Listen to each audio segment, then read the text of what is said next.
Hai, hari ini Bos Song nak review tentang QC test untuk water chiller yang kita sudah siap repair atau kita sudah siap servis.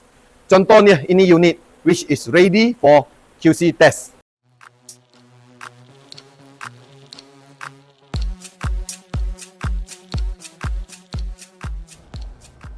So first thing, before the QC engineer start the test, dia akan check pressure gauge untuk pressure reading.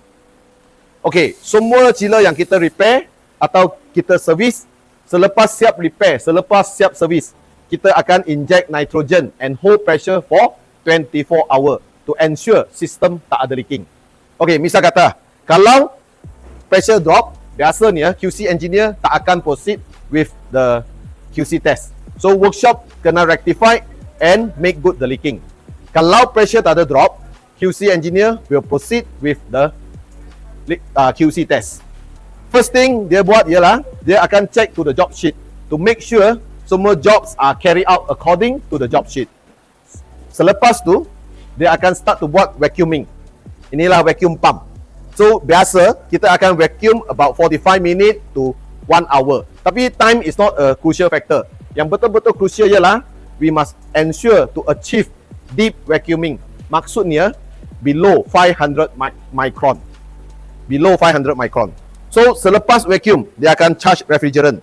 So kita charge refrigerant, kita ada timbang, kita ada equipment to timbang, and then we make sure we charge the appropriate volume amount of refrigerant into the system. Okay, after all this done, dia akan start to buat the QC test according to ini QC checklist. Dia akan test one by one according to ini QC checklist. Okay, testing yang kita buat bukan test without load. Kita test the chiller is with load, with heat load. So kita ada fan coil dalam workshop kita.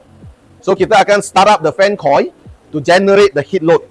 And then air sejuk chill water dari chiller akan circulate ke fan coil untuk bring down the heat load. And then akan sejukkan fan coil ikut chiller punya capacity, ikut chiller punya horsepower.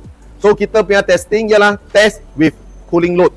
Selain daripada itu, kita pun juga akan test functionality of all the safety devices such as high-low pressure switch, anti-freeze protection, overload, water flow switch dan sebagainya. Biasa, we will do a complete test with cooling load and cover everything. Okay, semua chiller yang kita repair atau kita service must go through the QC test. Then only consider job done, job completed. Okay? So after this, kita akan bersihkan body, the whole enclosure, and then we will wrap with the shrink wrap, and then the chiller will be ready for delivery.